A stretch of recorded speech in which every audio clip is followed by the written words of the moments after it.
Hari ini saya Miza, dapat bertemu Bapak Ibu dalam acara Virtual Open House SIMT ITS, Sekolah Interdisiplin Manajemen Kita sudah Teknologi ITS, merespon ya. episode 3. Ada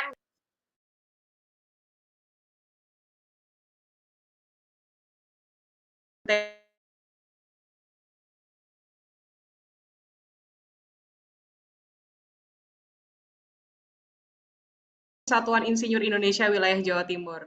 Baik, sebelum kita memulai acara, akan saya sapa terlebih dahulu hadirin Bapak Ibu sekalian yang terhormat Bapak Dekan SIMT ITS, Profesor Inyoman Pujawan PhD, yang terhormat Bapak Wakil Dekan SIMT ITS, Bapak Haryo Dwito Armono PhD, yang terhormat Ketua Program Studi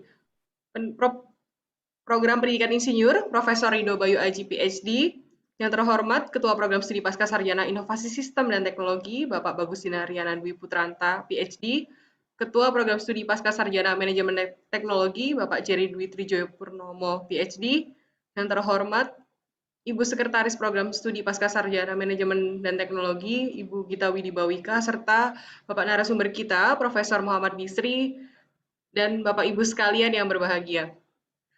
Untuk memulai acara pada hari ini akan dibuka dengan sambutan yang akan disampaikan oleh Bapak Dekan STMT ITS oleh Profesor Inyoman Pujawan. Kepada Profesor Inyoman Pujawan, dipersilakan. Baik, terima kasih Mbak Misa.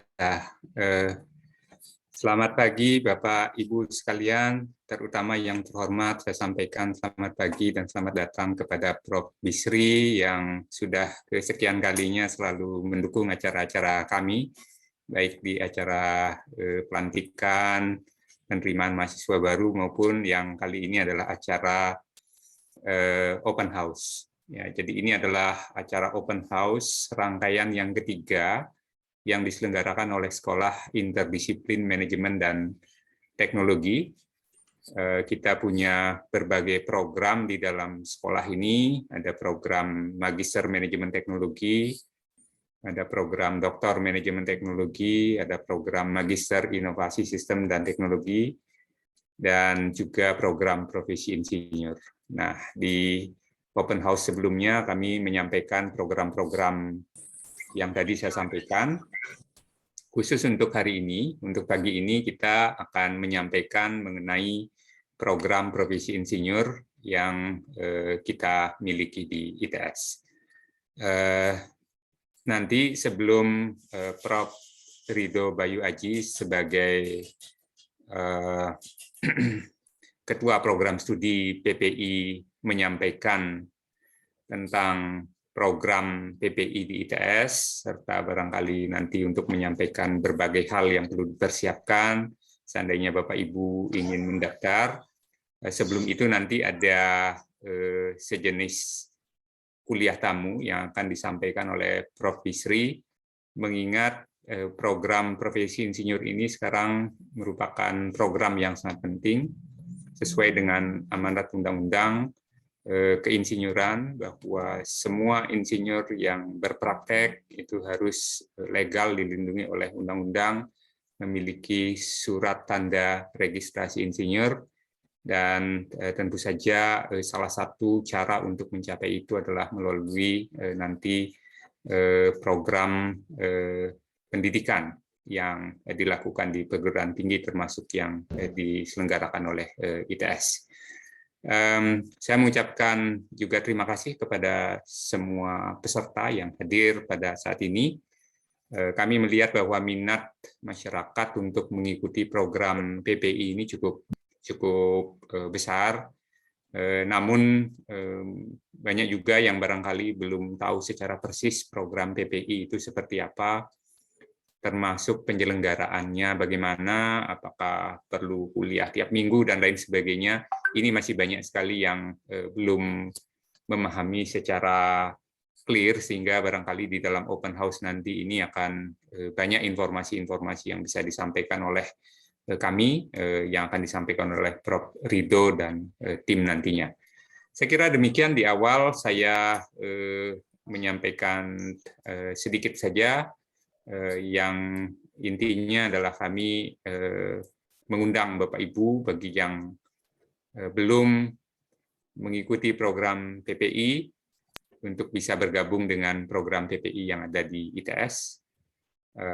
berbagai macam informasi yang dibutuhkan nanti silakan ditanyakan pada sesi tanya jawab setelah kuliah tamu maupun setelah penyampaian program dari Ketua Program Studi PPI nantinya. Demikian saya rasa Mbak Misa, sambutan singkat dari saya, silakan dilanjutkan acaranya. Baik, terima kasih Profesor Inyoman Pijawan yang sudah menyampaikan sambutannya. Baik, Bapak Ibu, selanjutnya kita menuju ke guest lecture. Temanya hari ini menarik banget ya, membahas mengenai program profesi insinyur bagi penyelenggara negara dan dunia konstruksi. Materi ini akan disampaikan oleh Bapak Profesor Dr. Insinyur Haji Muhammad Bisri, MSI, IPU. Beliau adalah Ketua Persatuan Insinyur Indonesia Wilayah Jawa Timur. Halo Prof. Bisri. Halo Mbak Miza, selamat pagi. Halo. Ya, Pagi Prof. Untuk sesinya Prof. Bisri, kami persilakan. ya, langsung ya, materinya mohon disampaikan.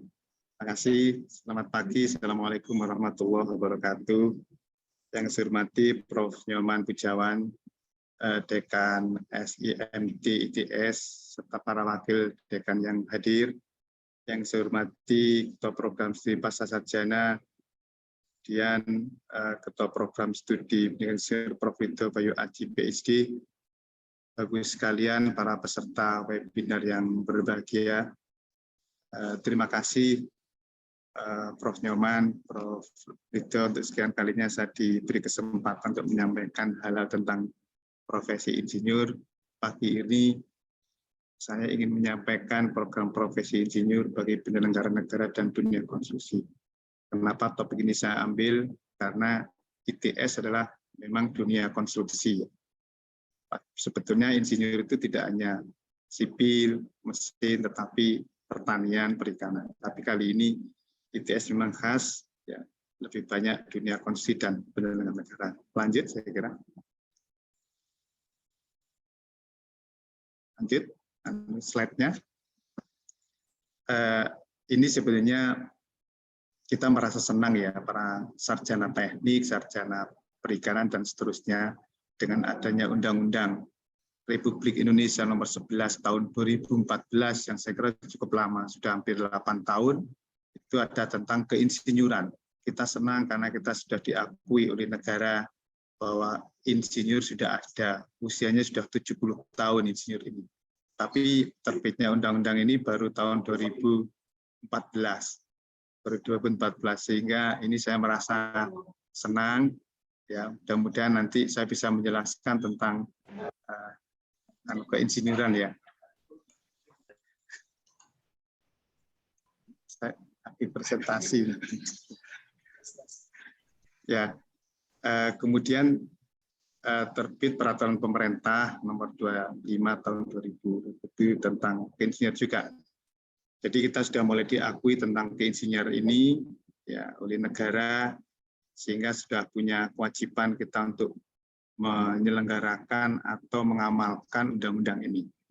Lanjut, kemudian tentang profesi insinyur itu ada peraturan menteri, nanti mungkin dijelaskan Prof. Victor lebih detail.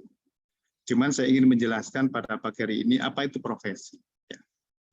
Profesi itu berbagai macam definisi ya tentang, karena ada profesi, ada kompetensi.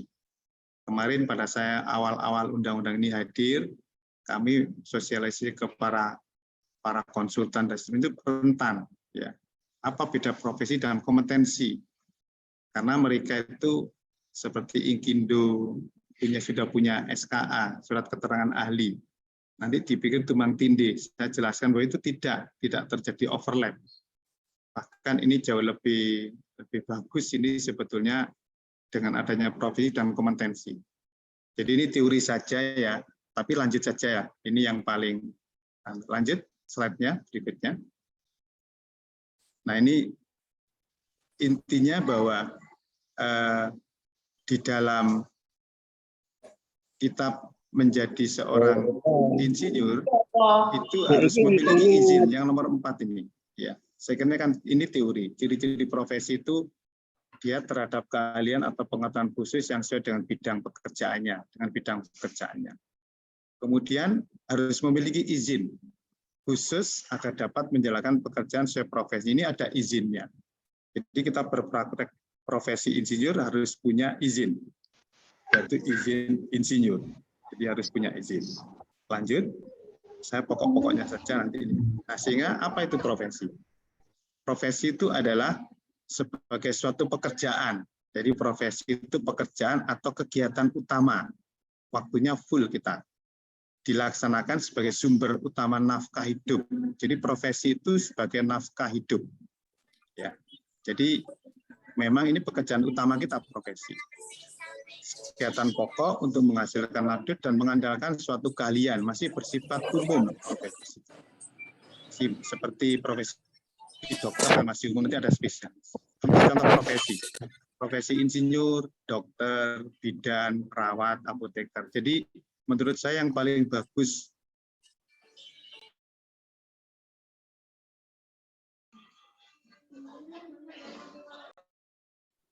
Halo, Prof. Halo, Prof. Bisri. iya. Termute tadi Pak, sekarang sudah. Oh, udah ya. Oh, ya. Ya. Nah, ini contoh-contoh profesi insinyur, dokter, bidan, perawat dan seterusnya. Menurut saya yang paling bagusnya sistem profesi itu ada di Fakultas Kedokteran dan Kesehatan. Jadi sebelum mereka itu berpraktek atau dia bekerja itu setelah sekolah akademis S1, S.Ged, dia itu akan kuliah profesi. Seorang sarjana kedokteran, dia kuliah profesi atau koas menjadi dokter 2 tahun.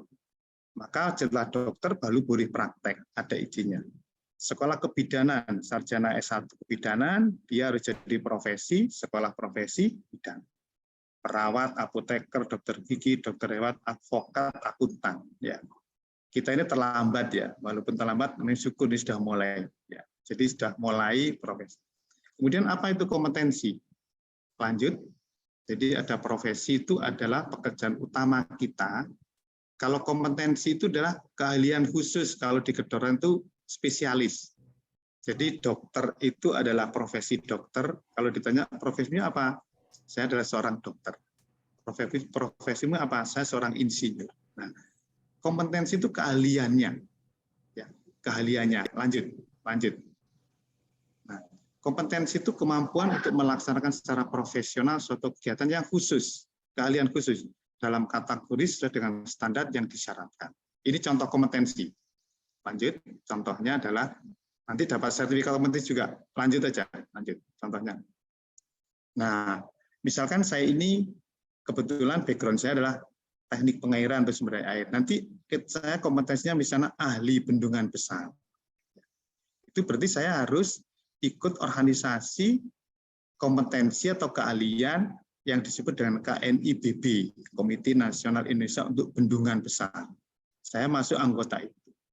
Nah, kompetensi itu keahlian, tadi profesi ada yang umum, yang khusus. Jadi nanti suatu saat ya, kalau kita mau mendesain gedung 20 lantai misalnya, nanti suatu saat pemerintah akan memberikan persyaratan, ketua timnya atau tim leadernya itu bisa juga nanti ketua timnya itu adalah seorang insinyur, dia harus bergelar insinyur, mungkin bisa ibu insinyur profesional utama ketua timnya dengan kompetensinya adalah ahli struktur misalnya.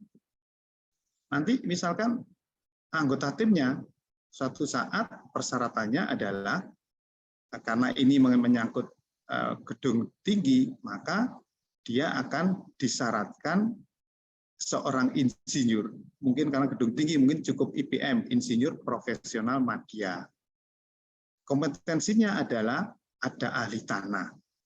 Jadi di dalam satu tim itu persyaratannya 2 minimal. Yang satu adalah profesi, yaitu insinyur, bisa IPB, nanti saya jelaskan apa IPB, IPM, IPU, nanti kompetensinya adalah sesuai dengan keahliannya. Ada ahli struktur, ahli mechanical, electrical, ahli tanah, dan seterusnya, timnya. Jadi nanti kalau persyaratan tender itu dipersyaratkan bahwa harus IPU atau insinyur, maka kita harus punya sertifikat atau punya izin praktek insinyur. Sehingga ini harus mulai disosialisasikan untuk semua teman-teman yang background-nya teknik untuk mengambil gelar insinyur melalui program studi program profesi insinyur. Lanjut. Ini contoh-contohnya ahli teknik permeja, ahli teknologi pangan, ini adalah kompetensinya. Lanjut, sekarang undang-undang keinsinyuran. Semangat Undang-Undang Nomor 11 2014 keinsinyur adalah lanjut. Nah, kita sudah akan berkompetisi global. Sekarang ini kemarin Ketua Umum BI Pusat melantik wilayah di Singapura. Jadi teman-teman yang bekerja di Singapura sebagai engineering itu sudah ada perkumpulannya, yaitu namanya Persatuan Insinyur Indonesia Wilayah Singapura kalau nggak salah. Jadi semangat Undang-Undang 11 2014 keinsinyur adalah meningkatkan minat insinyur, ya, membangun inovasi dan seterusnya dan seterusnya. Lanjut saja. Nah, lanjut. Tujuan pasal 3 memberikan kepastian hukum ini bagi penyelenggaraan keinsinyuran. Jadi kita nanti dapat kepastian hukum kalau sudah punya izin praktek, tetapi karena ini undang-undang pasti ada sanksi pidananya. Dan juga memberikan perlindungan kepada pengguna dan pemanfaat keinsinyur dari malpraktek, supaya kita tidak ada malpraktek kayak dokter. Jadi dokter. Lanjut. Ya, lanjut. Saya kira ini cukup, ini saya ambil yang pokok-pokok saja. Lanjut saja, terus. Nah, ini bagaimana kita menjadi seorang insinyur. Jadi insinyur adalah seseorang yang mempunyai gelar profesi di bidang keinsinyuran. Jadi saya ini waktu jadi rektor, waktu profesor itu nggak nyadari kalau gelar saya insinyur itu adalah belum resmi. Saya lulus tahun 84, gelar saya insinyur. Tetapi setelah saya lihat undang-undang ini dan saya lihat ijazah saya ternyata sarjana teknik, bukan insinyur. Karena saya nggak pernah kuliah profesi. Jadi akhirnya saya waktu itu sudah rektor, sudah profesor, kuliah lagi di PSPPI UB. Jadi saya kuliah lagi di PSPPI UB dan saya kuliah, cuman kuliahnya adalah RPL, rekognisi pembelajaran lampau. Saya juga diuji, akhirnya lulus. Sekarang saya ini insinyur saya resmi, bukan hoak. Jadi saya sekarang sudah profesor insinyur itu resmi karena sudah kuliah profesi insinyur. Kalau dulu masih sarjana teknik, cuman gelar saya tulis di depan itu insinyur. Setelah lihat loh, saya ini ternyata sarjana teknik, bukan insinyur karena nggak pernah kuliah profesi insinyur. Kalau esket nggak pernah profesi dokteran, nggak mungkin dapat gelar dokter. Itu akhirnya ini undang-undang terbit, maka insinyur itu sekarang punya gelar namanya gelar profesi insinyur. Program profesi insinyur adalah program pendidikan tinggi setelah program sarjana untuk membentuk kompetensi keinsinyuran, kompetensi di bidang keinsinyuran, bukan keahlian khusus. Jadi program pendidikan tinggi setelah program sarjana itu namanya program profesi insinyur. Sertifikat kompetensi insinyur adalah bukti tertulis yang diberikan kepada insinyur setelah lulus uji kompetensi. Nanti kita akan mendapatkan izin praktek namanya STRI. STRI, surat tanda registrasi insinyur, adalah bukti tertulis, ada tertulis, yang dikeluarkan oleh PII kepada insinyur telah memiliki sertifikat kompetensi insinyur dan diakui secara hukum untuk melakukan praktek keinsinyuran. Jadi STRI itu sama dengan kalau di dokter SIP, surat izin praktek. Lanjut. Nah, insinyur ternyata luas, makanya kami ini masih prihatin ya. Saya sudah jadi ketua PI itu sudah hampir 10 tahun, hampir 7 tahun ini. Tapi jumlah insinyur masih sangat sedikit. Ya. Padahal insinyur itu cukup luas cangkupannya. Kalau dokter kalah, ya. Insinyur termasuk teknik kebumian, energi, sipil, lingkungan terbangun, industri, ya, kelautan. Ya, ini pertanian, sekian luas nih. Nanti perikanan juga masuk, karena masuk di pengelolaan sumber daya alam. Jadi begitu luasnya cakupan insinyur.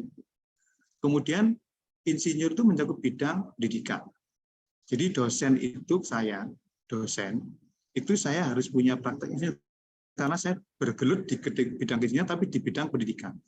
Ya, pelatihan juga wajib. Seorang peneliti wajib punya izin praktek, pengembang, pengkajian, konsultan rancang bangun, ya, jadi kepala dinas, namanya tadi penyelenggara negara.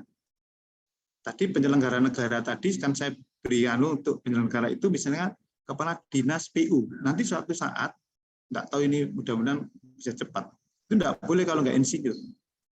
Makanya sekarang berbondong-bondong banyak yang mengambil insinyuran itu dari jadi nanti kepala dinas itu kalau itu bidangnya engineering, insinyur tidak boleh lagi dipegang oleh orang yang bukan profesinya. Lanjut. Lanjut. Nah, kemudian untuk mendapatkan STRI, jadi tadi SIP, surat izin praktek, maka syarat pertama adalah program harus kuliah, program studi, program profesi insinyur yang di ITS ini. Jadi urutannya itu kita sarjana teknik, kemudian kuliah profesi yang menyelenggarakan harus pendidikan tinggi, bukan PII, bukan Persatuan Insinyur. Salah satunya adalah ITS, menyelenggarakan PSBPI, kuliah. Kuliahnya ada dua cara, satu RPL, yang satu adalah reguler. Yang RPL itu yang sudah di atas berapa ini, 4 atau 5 tahun ya. Jadi saya ini ikut RPL. RPL itu enaknya kuliahnya itu hanya menyerahkan CV. Ya, CV dikeluarkan, diberikan, kemudian ditambah beberapa mata kuliah, terus langsung paling 6 bulan sudah bisa ujian kalau RPL. Kesetaraan ya. Tapi kalau reguler itu ini ada aturannya. Jadi seseorang yang akan mengikuti program studi insinyur memiliki kualifikasi akademik A, sarjana bidang teknik atau sarjana terapan bidang teknik. B, sarjana pendidikan bidang teknik atau sarjana sains. Jadi kayak MIPA itu boleh. Seseorang dengan kualifikasi akademik sebagai dimaksud pada ayat 1 huruf A harus memiliki pengalaman kerja dalam praktek insinyur paling sedikit 2 tahun. Jadi setelah lulus, kalau di undang-undang ini tidak bisa langsung mengambil profesi. Itulah yang selalu saya protes sebenarnya. Tapi ya, mestinya kalau di kedokteran kan sarjana langsung dia langsung bisa kuliah profesi. Ini nunggu 2 tahun dulu. Yang reguler nih. Setelah 2 tahun baru boleh kuliah PSBPI. Yang tadi sarjana pendidikan atau yang sains tadi itu malah 3 tahun. Harus punya pengalaman 3 tahun di bidang keinsinyuran. Jadi ini tidak bisa langsung kalau yang fresh graduate, jadi sarjana S1 akademik tidak bisa langsung. Lanjut, ini yang nanti bisa dibaca aja nih, bisa di-share aja ke teman-teman. Lanjut. Nah, gelar profesi sebelumnya ini, yang tadi gelar profesi insinyur itu gelarnya IR, ya, dicantumkan di depan nama yang berat, jadi IR. Gelar profesi insinyur diberikan oleh perguruan tinggi, ya. Jadi bukan PII yang cuman harus kerjasama dengan PII. Jadi program profesi insinyur itu harus kerjasama dengan kementerian terkait dan PII. Maka ITS hari ini mengadakan sosialisasi tentang itu karena memang kewajiban ITS untuk menyelenggarakan program studi program profesi insinyur PSBPI. Itu di insinyur itu melalui perguruan tinggi, bukan PII ya.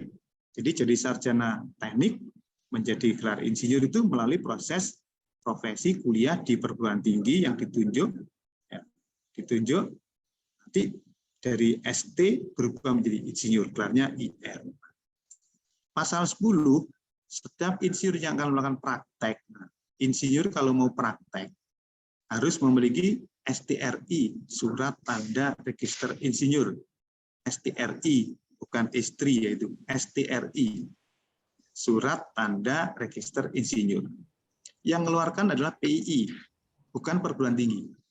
Tadi yang beri gelar perguruan tinggi, tapi yang kalau mengeluarkan STRI adalah PII. Ketentuan pidana ini yang repot ini, Ibu sekalian. Ya.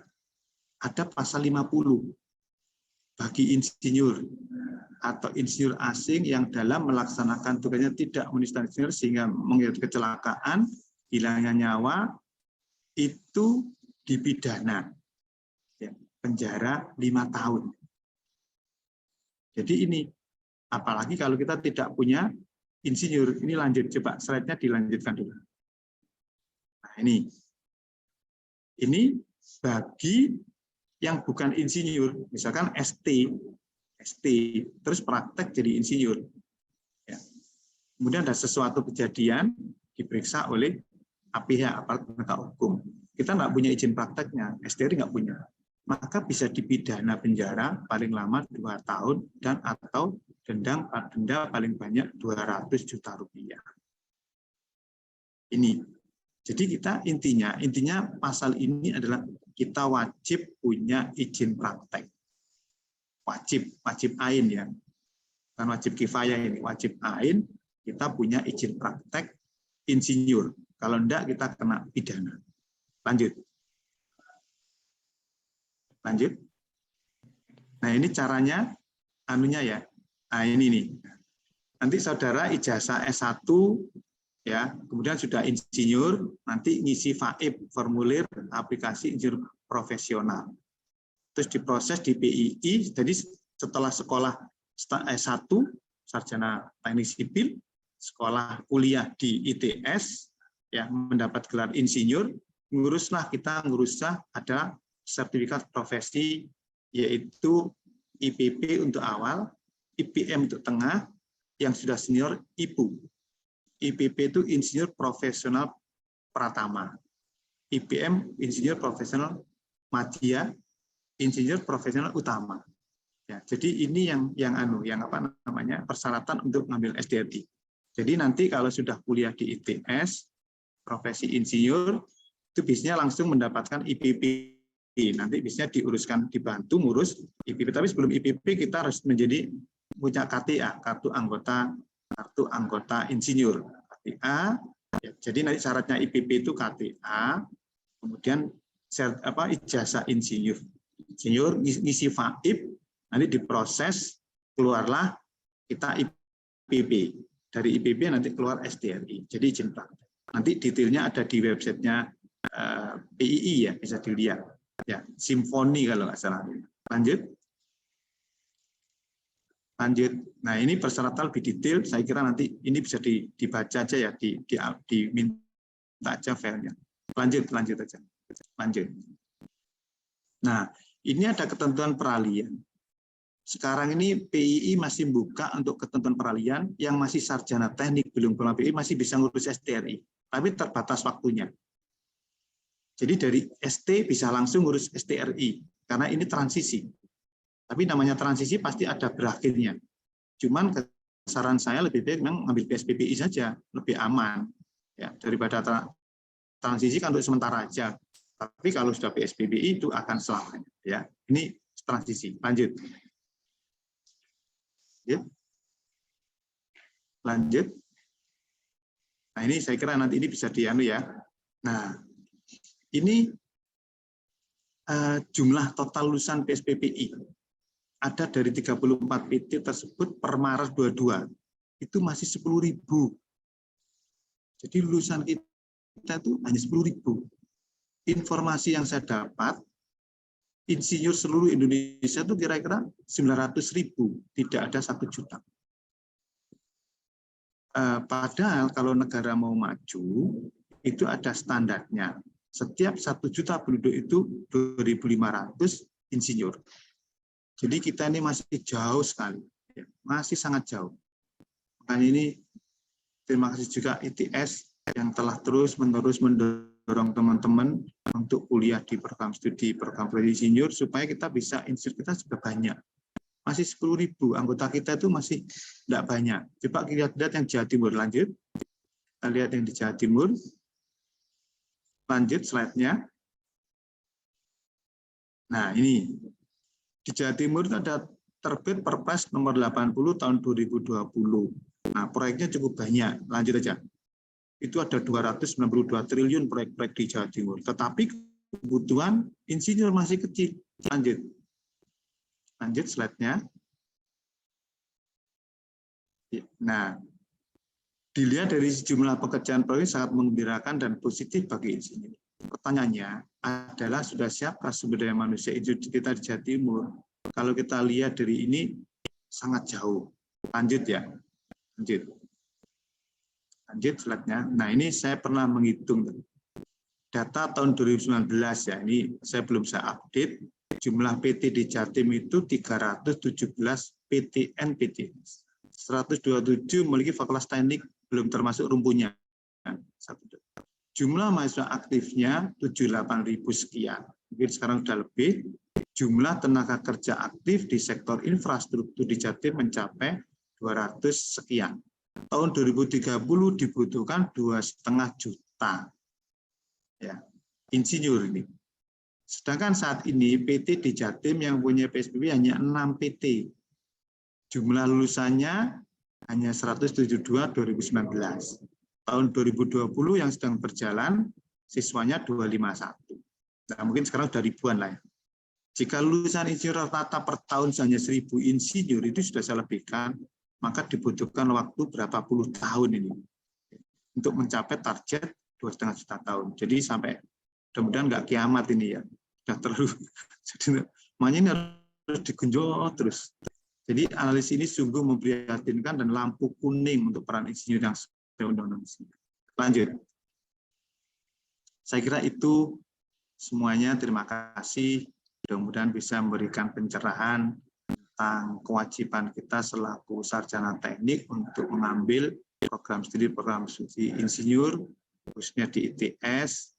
Kemudian teman sekarang mengambil, sehingga kita bisa ngurus untuk mendapatkan izin praktek insinyur dan aman dari sisi hukum dan lebih profesional. Terima kasih. Mohon maaf. Assalamualaikum warahmatullahi wabarakatuh. Waalaikumsalam warahmatullahi wabarakatuh. Terima kasih kepada Prof. Bisri yang sudah menyampaikan kuliah tamu mengenai program profesi insinyur bagi penyelenggara negara dan dunia konstruksi, yang tadi juga menyampaikan bahwa insinyur di Indonesia ini yang bergelar IPU misalnya seperti itu, yang bergelar IPP, IPM dan IPU tadi gitu ya, Prof. Masih ini ya, Prof ya, masih sangat jarang gitu di Indonesia ya. Sangat jarang. IPU di Jawa Timur mungkin masih berapa? 6 atau 7. Oh, di Jawa Timur malah masih 6 atau 7 ya, Prof? Iya. Ya, Bisa ini jari. terima kasih TS Sosialisasi terus tentang insinyur. Ya, Mbak Misati. Baik, Prof. Bisri, jika masih ada agenda lain boleh meninggalkan room Zoom, Prof. Iya, saya mohon maaf ya, nanti Prof Vito yang menjawab pertanyaan ya. Ya, terima kasih banyak Prof. Bisri atas kehadirannya dan penyampaian kuliah tamu. Ya, Prof, terima kasih semuanya. Mohon maaf saya izin ya. Terima kasih banyak Prof. Bisri. Baik, Bapak Ibu, menyambung tadi penjelasannya Prof. Bisri mengenai profesi insinyur gitu ya. Hari ini akan ada penyampaian juga nih dari Ketua Program Studi Program Profesi Insinyur SIMT ITS, Prof. Rido Bayu Aji yang akan menyampaikan penjelasan dari program PPI ITS. Pada Prof. Rido dipersilakan. Baik, terima kasih. Bismillahirrahmanirrahim. Assalamualaikum warahmatullahi wabarakatuh. Selamat pagi dan salam sejahtera untuk kita semuanya. Pertama-tama saya mengucapkan terima kasih kepada Bapak Dekan SIMT dan jajarannya, dan ini Prof. Bisri sudah meninggalkan ya. Jadi ucapkan terima kasih juga kepada Prof. Bisri untuk materi guest lecture-nya tadi ya. Jadi ini mudah-mudahan bisa memberikan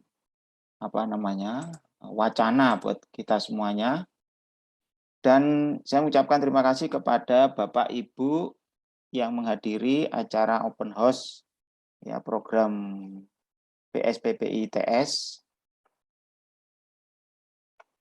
Baik, terima kasih. Suaranya jelas ya. Jadi tadi sudah diperkenalkan. Lanjut, Mas Ajis. Nah, ini outline-nya. Jadi tadi Prof. Bisri menjelaskan secara secara global ya. Kenapa kita sebagai insan yang sudah berkecimpung di dunia engineering ya, di keinsinyuran, itu kenapa kita wajib di PSPPI begitu ya. Karena Prof. Bisri sendiri pun itu sudah ada gelar IR-nya, tetapi memang masih sarjana teknik ya. Jadi kami di ITS ini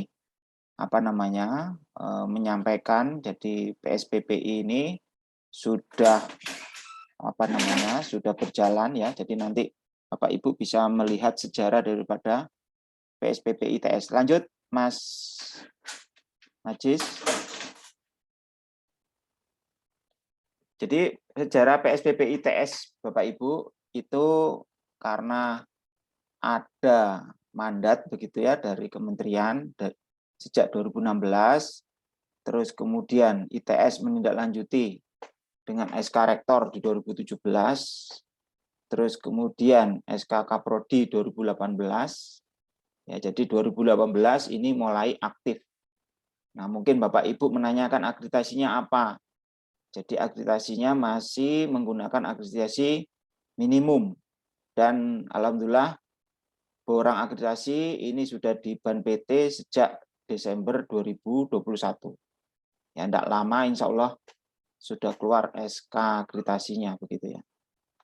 Terus kemudian di tahun 2021 ini PSPPI sudah berada di Tata Pamong, yaitu di bawah Sekolah Interdisiplin Manajemen dan Teknologi ITS ya. Jadi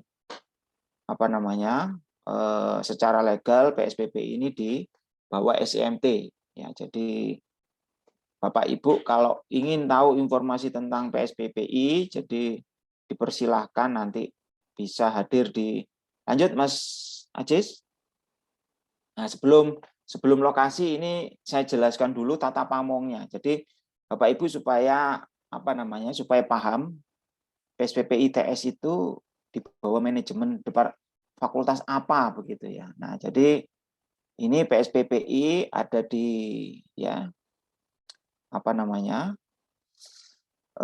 di bawah Dekan SIMT langsung. Jadi tidak ada kepala departemen.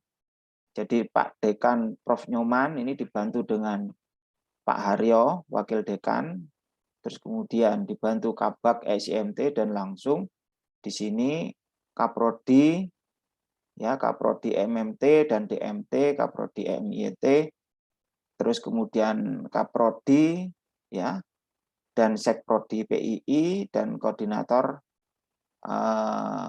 Pendidikan Bersertifikat Pak Agus. Lanjut. Nah, ini Bapak Ibu. Jadi PSPPI itu berada di Jalan Cokro Aminoto nomor 12A. Silakan Bapak Ibu, di sana sudah ada 2 admin kami ya yang akan melayani Bapak Ibu perihal informasi tentang PSPPI. Begitu. Lanjut Mas Ajis. Ini sekilas tentang visi begitu ya. Jadi visi PSPPI ini menurunkan ya mengaktualkan daripada visi dekan begitu ya. Jadi ini supaya menghasilkan lulusan beretika, menjunjung kode etik, keinsinyuran dan profesional dalam bekerja di bidang keinsinyuran untuk mendukung ITS menjadi perguruan tinggi dengan reputasi internasional dalam ilmu pengetahuan teknologi dan seni, terutama menunjang industri dan kelautan yang berwawasan lingkungan. Jadi ITS ini fokusnya di industri dan kelautan berwawasan lingkungan. Itu ya ciri-cirinya. Jadi PSPPI ITS itu ciri-cirinya nanti. Ini misi ya. Nanti bisa dibaca sendiri begitu ya. Lanjut Mas Ajis. Ini tujuannya. Jadi menghasilkan insinyur yang dapat melakukan praktek keinsinyuran sesuai dengan bidang kejuruan yang ditekuni, meningkatkan kualitas tenaga pendidik dan keinsinyuran, terus kemudian berperan aktif dalam kegiatan keinsinyuran di Indonesia sehingga dapat meningkatkan peran serta ITS dalam pembangunan nasional. Seperti yang disarankan Pak Bisri tadi, Prof. Bisri, jadi ITS memang bagaimana mensupport, ya, mendukung bahwa jumlah insinyur di Indonesia ini yang terregistrasi ini kan masih minim begitu ya. Jadi ITS ini punya peran serta ke sana. Begitu. Lanjut, Mas. Ini strateginya. menghasilkan insinyur dapat melakukan praktek ya sesuai dengan bidang kejuruan yang ditekuni, meningkatkan kualitas tenaga pendidik, berperan aktif ya, meningkatkan peran serta ITS dalam bangunan nasional. Lanjut, Mas. Nah, ini seperti yang dijelaskan Prof. Bisri tadi, ya, jadi setelah kita itu nanti menjalankan PSPPI, jadi PSPPI itu level kualifikasi KKNI itu ada di 7. Ya, jadi makanya nanti kita itu kalau mendapatkan insinyur profesional itu tadi kan disebutkan IPP, IPM, IPU. Nah, kalau IPP itu mampu melaksanakan kerja profesi keinsinyuran secara mandiri, ya, siap digugat untuk tugas rumit, ya, dibimbing oleh IPM. Ya, jadi makanya syarat daripada dosen, ya, PSPP itu minimal IPM. Ya, IPM mampu melaksanakan kerja profesi keinsinyuran secara sepenuhnya mandiri. Ya, terus kemudian IPU mampu melaksanakan kerja profesi keinsinyuran yang sangat khas, yang sangat rumit, dan memimpin tim insinyur profesional antar kejuruan dan disiplin. Nah, itu ya gambarannya. Ya, gambarannya daripada setelah kita menjalankan PSPPI itu kita nanti bisa melanjutkan ke insinyur profesional. Ya. Jadi nanti ini untuk penilaian 600, 3.000, 6.000. Jadi 6.000 ini syarat IPU. Syarat IPM 3.000, syarat IPP 600. Itu dari mana angka-angka ini? Angka-angka ini adalah rekaman, ya, rekaman kegiatan Bapak Ibu. Jadi karena di ITS ini masih belum ada program reguler atau RPL ya yang ada. Recognition pendidikan lampau. Jadi nanti Bapak Ibu di salah satu mata kuliah itu Bapak Ibu nanti akan dibimbing untuk mengisi ya rekaman jejak keinsinyurannya itu supaya Bapak Ibu itu tahu, oh berarti saya ini sudah punya nilai sekian. Nah, jadi rata-rata kalau sudah punya pengalaman di atas 10 tahun, 15 tahun biasanya nilainya itu sudah 3.000 sampai 6.000 begitu ya. Nah, ini sudah ini pengalaman kerja 7 tahun dengan 2 tahun signifikan begitu ya. Itu nanti kita punya peluang ini PE APEK ya. Jadi itu nanti untuk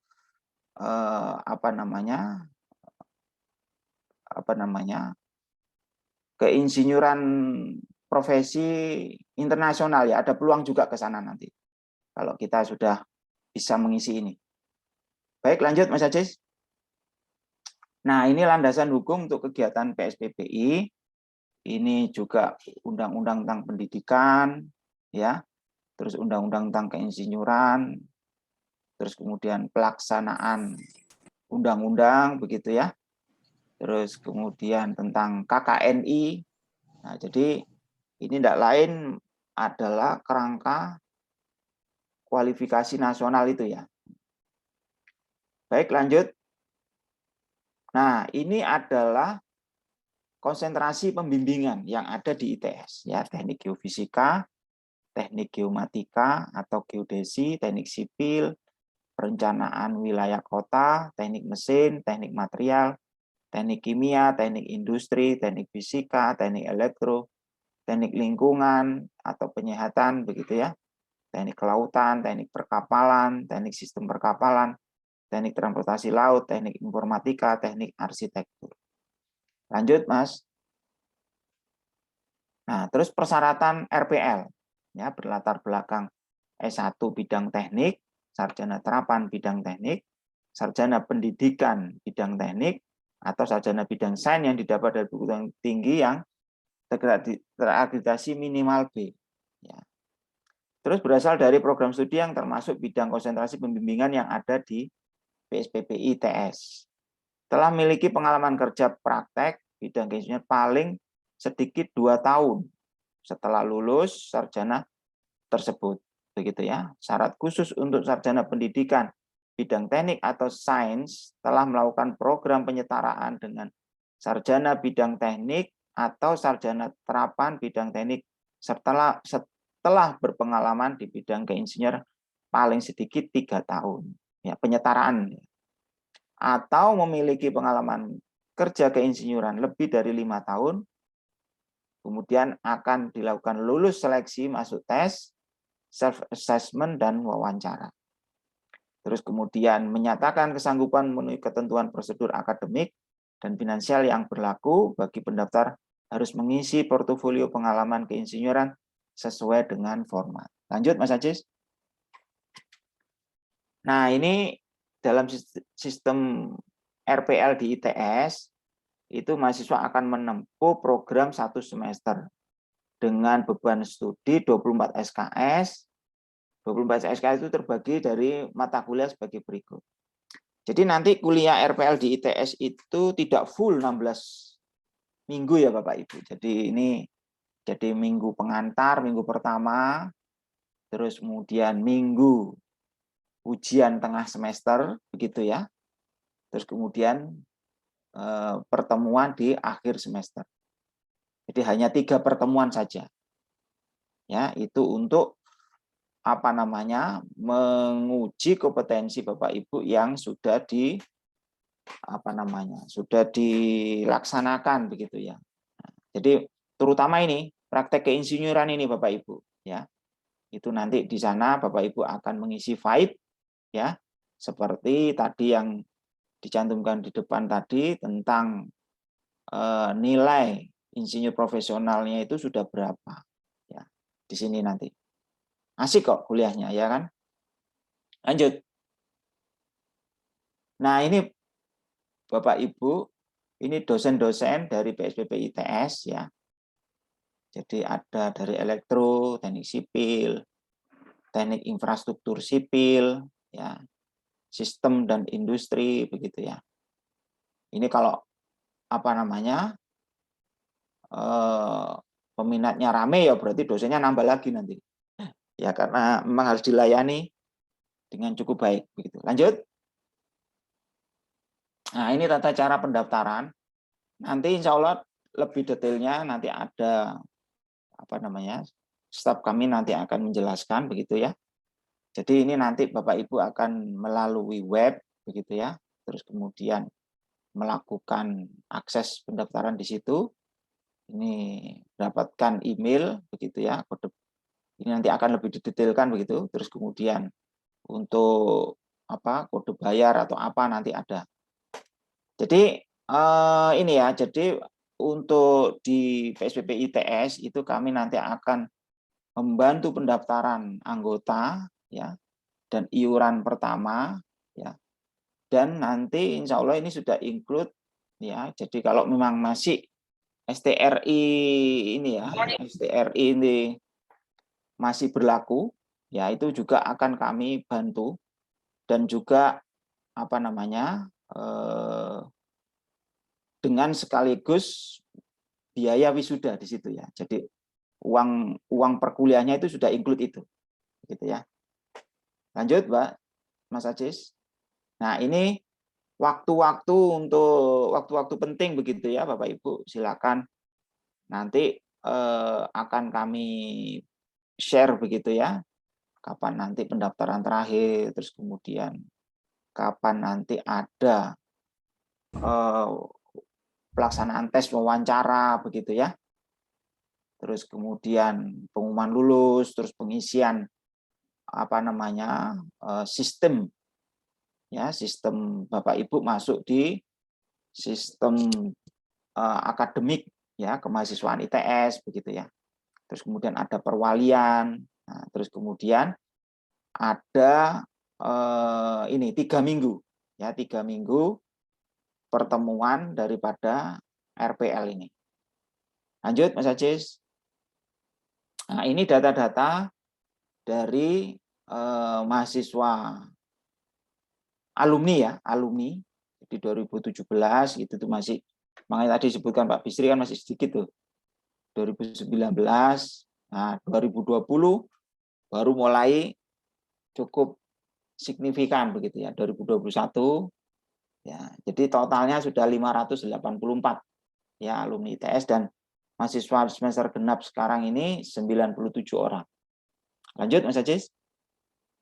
Dan ini PSPP ITS sendiri pun itu juga menerima kerjasama ya. Jadi misalkan Bapak Ibu misalkan mau barengan begitu ya dengan teman-teman di kantor, ya kami kemarin pun itu juga dari apa namanya, dari PT Perkapalan begitu ya, dari Perak begitu, itu satu rombongan 8 orang apa 6 orang begitu ya, bersama-sama begitu ya.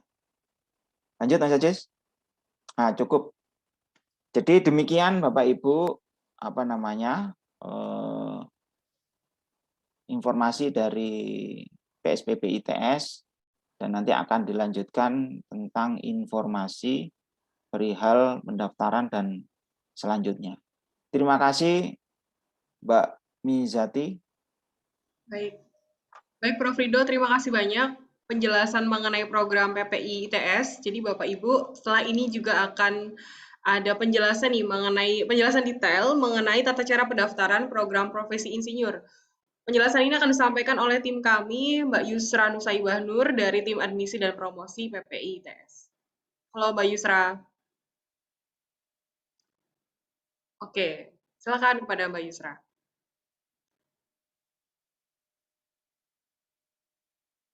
Halo Mbak Yusra. Suaranya tidak terdengar? Ya.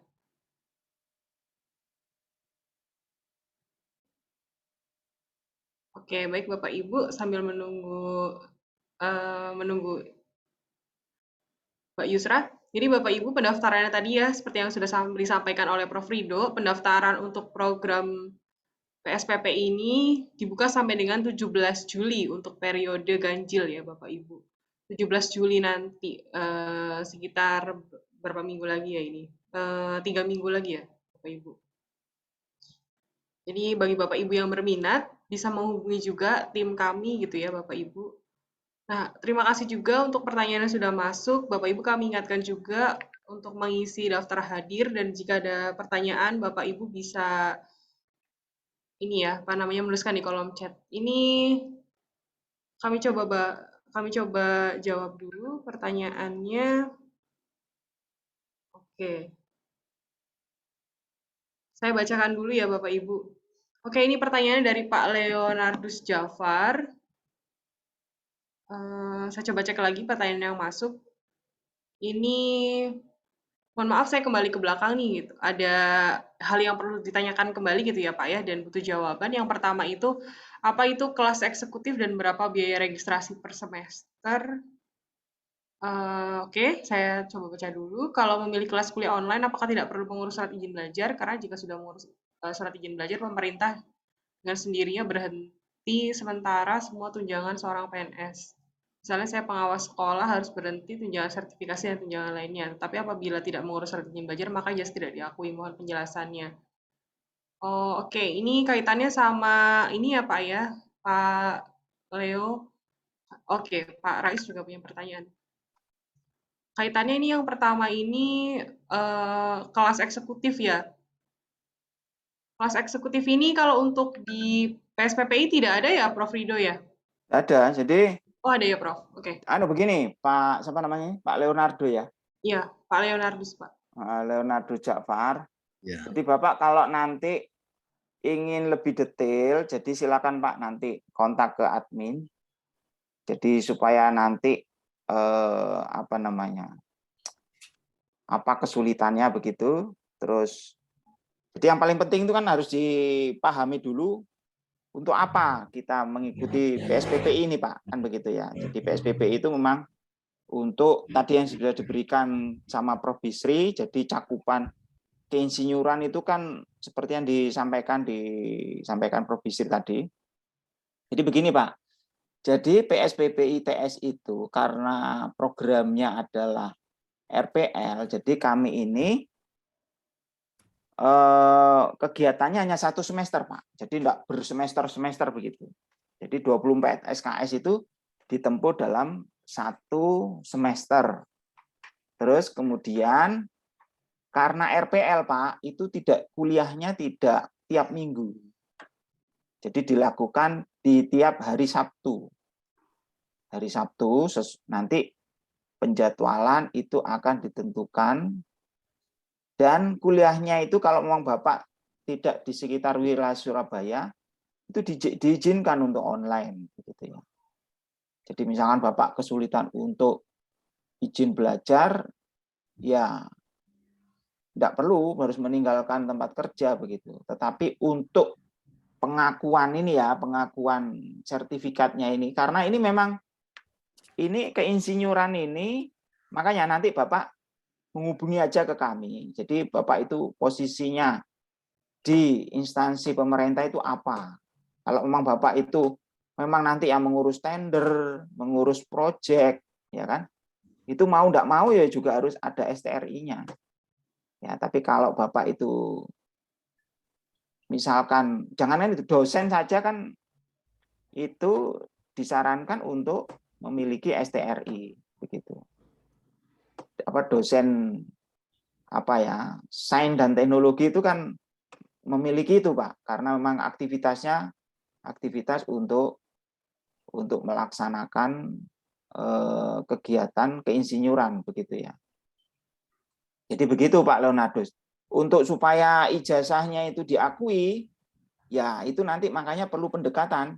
Tapi kalau menurut saya kan apa namanya, ya jadi perlu pendekatan supaya Bapak ini nanti dalam misalkan ya niatnya memang untuk apa namanya, karena kan dicantumkan dengan apa namanya, disampaikan dengan Prof. Bisri tadi, memang tujuannya PSPPI itu kan melaksanakan Undang-Undang 2014 itu Pak, ya, 2014 itu. Jadi supaya kegiatan keinsinyuran kita itu dilindungi dengan hukum begitu Pak. Tujuannya itu. Ya, jadi misalkan kita masih belum punya IR, ya belum punya, jadi masih ST belum IR. Nah ini kan STRI itu kan prosesnya kan memang IR dulu, terus insinyur profesional, baru nanti ada surat tanda register insinyur begitu. Nah ini tujuannya Bapak untuk PSPP ini apa, itu yang kami belum paham begitu ya. Mungkin Pak Mbak Yusra sudah bisa ini? Halo, menyampaikan? Ya sudah bisa. apakah suara sudah terdengar? Oh terdengar. Aman. Oke. Baik. Silakan Mbak Yusra dulu supaya tuntas begitu ya informasi dari kita. Oke. Baik, terima kasih Prof. Rido. Selanjutnya Bapak Ibu, kita menuju ke sesi ini dulu ya, penjelasan mengenai tata cara pendaftaran dulu, setelahnya kita akan Q&A. Dan Bapak Ibu silakan bagi yang punya pertanyaan bisa menuliskan di kolom chat ataupun nanti pada sesi Q&A raise hand. Silakan Mbak Yusra. Baik, selamat pagi Bapak dan Ibu. Saya di sini akan menjelaskan tentang persyaratan, berkas, dan tata cara pendaftaran program studi program profesi insinyur SIMT ITS. Berikut adalah persyaratan RPL dari program studi program profesi insinyur ITS. Sebagai berikut, berlatar belakang S1, bidang teknik, sarjana pendidikan, berasal dari program studi, telah memiliki pengalaman kerja untuk S1 teknik yaitu kurang lebih 2 tahun. Kalau untuk non-teknik yaitu 5 tahun. Lulus seleksi dengan wawancara menyatakan kesanggupan. Selanjutnya yaitu dokumen yang perlu diunduh dan diisi untuk diupload saat mendaftar sebagai berikut. Ini adalah portofolio atau format sebagai uraian pengalaman kegiatan keinsinyuran. Selanjutnya adalah tata cara pendaftaran. Alurnya seperti ini. Calon mahasiswa melakukan pendaftaran di admission, lalu melakukan setelah mendapatkan KAP dan PIN, yaitu melakukan pembayaran dan mempersilakan ngisi dokumen. Setelah itu menyelesaikan proses pendaftaran online, menyimpan dan mencetak kartu, lalu melakukan tes online yaitu wawancara, setelah itu pengumuman hasil seleksi. Selanjutnya ini adalah contoh untuk request kode bayar KAP dan PIN. Di sini saat kita belum mempunyai KAP dan PIN, yaitu hal yang perlu dilakukan pertama adalah mengisi nama lengkap, tanggal lahir, email, dan masukkan kode di bawah ini. Lalu jangan lupa klik daftar. Dan di sini adalah pastikan klik daftar ya Bapak Ibu, jangan sampai terlewat. Setelah itu otomatis akan masuk di email yang didaftarkan. Dan ini memperoleh kode bayar, CAP dan PIN. Seringkali saya ditanya kenapa kode CAP dan PIN-nya tidak valid, yaitu belum dilakukan pembayaran. Setelah dilakukan pembayaran, otomatis akan bisa langsung login. Berikut adalah panduan lengkapnya, ada di sini, bisa melalui M-Banking, ATM, dan teller. Selanjutnya, yaitu mengisikan CAP dan PIN yang telah dilakukan pembayaran, lalu login. Di sini ada mengisi data-data, data pribadi, transkrip nilai ijazah S1, surat keterangan dokter, mengubah portofolio yang tadi. Terus lalu selanjutnya ini adalah setelah berhasil melakukan pendaftaran, kita akan diberikan kartu pendaftaran bukti pendaftaran bahwa pendaftaran telah selesai. Ini adalah timeline pendaftaran. Pendaftaran akan ditutup pada tanggal 17 Juli 2022.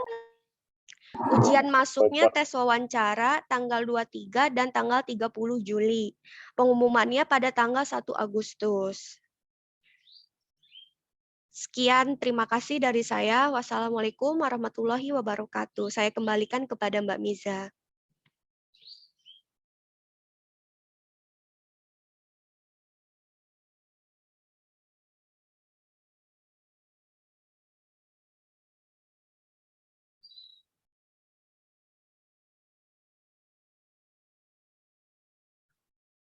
Halo Mbak Miza. Halo Mbak Yusra. Ya. Baik, terima kasih untuk penjelasan pendaftarannya, tata cara pendaftarannya yang disampaikan oleh Mbak Yusra. Baik Bapak Ibu, selanjutnya kita akan menuju ke sesi Q&A. Nah, ini pertanyaan-pertanyaan sudah masuk, sudah kami himpun, dan akan kami jawab pada sesi kali ini. Nah, ini akan dijawab oleh Prof. Rido. Baik, Prof, pertanyaan yang pertama ini mengenai dari Pak Dwi Satrio. Saya ingin bertanya mengenai salah satu persyaratannya itu program RPL ini adalah tentang pengalaman bekerjanya ya, Prof ya. Nah, pengalaman bekerja di bidang keinsinyuran. Apakah lulusan teknik kimia dengan pengalaman kerja di bidang QC di perusahaan FMCG termasuk dalam pengalaman kerja yang dimaksud? Nah, bagaimana, Prof? Ya, jadi Bapak Ibu, pada prinsipnya Bapak Ibu ini kan apa namanya ya? Semua kegiatan yang sudah kita laksanakan, jadi setelah apa namanya ijazah S1 itu keluar, begitu ya. Jadi kita itu kan bisa menandai ya. Jadi quality control itu sendiri pun kan kalau apa namanya kita amati itu juga kan ada daripada bidang-bidang keinsinyuran yang memang perlu untuk mengetahui quality control begitu ya. Jadi oleh sebab itu kalau Bapak Ibu ragu, silakan nanti menghubungi ke admin kami. Jadi nanti kita bisa diskusi. Nah, jadi khawatirnya apa ya, persepsi yang Bapak Ibu asumsikan misalkan, oh ini kayaknya bukan bidang saya ini.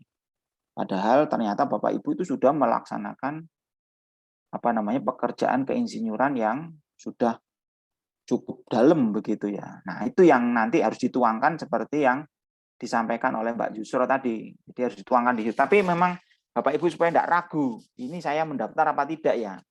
Karena pengalaman saya seperti ini. Nah, boleh Bapak Ibu, Pak Dwi ini nanti boleh menghubungi kontak admin, nanti bisa kalau admin tidak mampu menjawab nanti bisa dengan saya langsung, nanti bisa saya bantu begitu.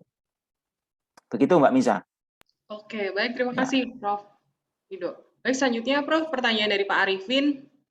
Apabila saya sudah memiliki STRI dan sertifikat IPM di masa peralihan, apakah nanti saya menerima sertifikat baru atau bagaimana? Kalau iya, sertifikat lamanya masih berlakukah gitu? Yang kedua ini, beliau saat ini sedang menempuh PJJ profesional di SIMT nih Prof, yang kelasnya itu Senin sampai dengan Rabu malam gitu ya, apakah nanti kuliahnya bisa bentrok nih, Prof?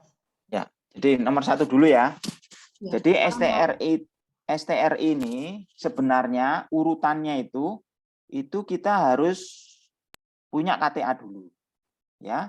Terus iuran anggota, terus kemudian mendapatkan gelar insinyur dari PSPPI-nya. Terus kemudian insinyur profesional, baru ada STRI. Nah, STRI peralihan itu apa? Mungkin kita ini masih belum mendapatkan IR dari PSPPI. Nah, itu STRI peralihan itu mengizinkan. Tetapi kalau misalkan Bapak Ibu belum mendapatkan IR tapi sudah dapat STRI, ya berarti sekarang Bapak Ibu harus mulai ikuti dari awal, syarat awalnya. Ya, jadi syarat awalnya itu ya IR dulu, insinyur dulu dari PSPPI, terus kemudian insinyur profesional, itu Bapak Ibu mengisi FAIP, mengisi logbook keinsinyurannya, ya, baru nanti setelah itu komplit di dalam websitenya PII, nah baru STRI yang normal itu baru diberikan. Tetapi kalau yang kena peralihan ini, kalau belum mendapatkan IR, ya kalau saran saya di IR kan dulu. Karena kan ini kan STRI peralihan itu kan itu semacam ini ya, semacam bantuan untuk kita. Jadi untuk di STRI kan dulu supaya nanti kalau ada kegiatan-kegiatan keinsinyuran yang melanggar hukum atau legal itu PII bisa membantu begitu ya. Nah, tetapi kalau Bapak Ibu sudah STRI peralihan dan belum di PSPPI, ya wajib untuk PSPPI lagi untuk dapat IR-nya. Seperti Probisri tadi itu. Probisri itu malah sudah namanya IR, tapi masih sarjana terapan, sarjana teknik. Jadi akhirnya Pak Probisri ikut RPL di rekognisi ya pembelajaran lampaunya. Nah, begitu. Nah, untuk yang nomor 2, silakan Bapak Ibu. Ini mudah-mudahan ya kalau yang mengikuti program S2, S3, nah ini nanti ada harga khusus. Ya, harga khusus kalau Bapak Ibu S2, S3 di ITS terus mau mendaftar PSPPI, ya karena PSPPI hanya 1 semester dan kegiatannya RPL-nya hanya 3 pertemuan dari 16 pertemuan. Itu pun hari Sabtu. Ya, hari Sabtu. Dan kalau ya ini mudah-mudahan ini bisa dilaksanakan offline, nanti kuliahnya ya di Jalan Cokro. Tetapi untuk Bapak Ibu yang di luar Surabaya, kami masih tetap membuka untuk dilakukan hibrid. Jadi ada yang offline, ada yang online begitu ya. Jadi begitu. Dan untuk tracing-nya ini nanti ya itu kuliahnya PSPPI itu nanti dilaksanakan tiap hari Sabtu. Begitu ya. Tiap hari Sabtu ya, Prof. Ya. Oke. Pak Arifin mau menanggapi, Pak, sudah raise hand? Ya, terima kasih Bu Miza. Mohon izin Prof. Ridho.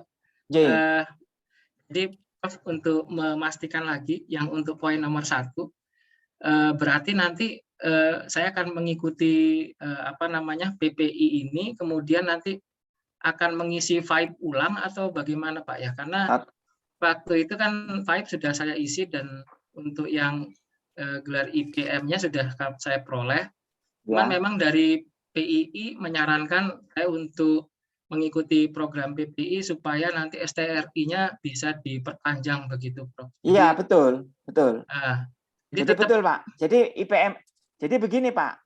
Sistem FAIP di PII itu apa yang sudah Bapak isi sebelumnya, itu nanti akumulasi, Pak. Jadi itu enggak batal, enggak hilang.